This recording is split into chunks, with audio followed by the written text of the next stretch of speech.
Hi friends, welcome my back to my channel টুকটুকি সরকার। এই যে দেখো আমি পুঁটি মাছ নিয়েছি। যদিও ইন্ট্রোডিউসটা ভালো করে দিতে পারলাম না, যদিও প্রথম করছি, তোমরা সহযোগিতা না করলে একদমই পারবো না। তোমাদের ভালোবাসা না হলে সম্পূর্ণভাবে এগুলো আমার পক্ষে সম্ভবই না। পুঁটি মাছগুলো ভালো করে কেটে নিয়ে বেছে নিয়ে সেগুলো ফ্রেশ করে ধুয়ে নিয়ে এলাম ভাজার জন্য।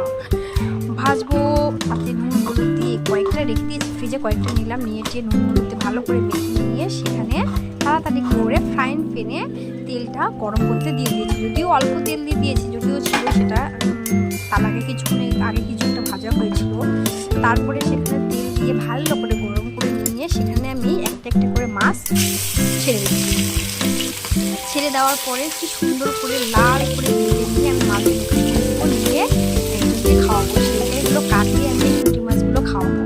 দেখো নিয়ে চলে এসেছি পুঁটি মাছ ভাজা, আলু ভাজা, ভাত। এই যে এখন আমি আমার ছেলেকে খাবার দিচ্ছি। ও খেতে চাইছে না, যদিও ভাতটা মাছ খাবে বলছি, শুধু তো মাছ দেওয়া পক্ষে সম্ভব না, ছোটো ছোটো মাছ না। সেই জন্য ছেলেকে ভালো করে বলছি যে দেখবি মুখে যেন না কিন্তু ফোটে কাটা।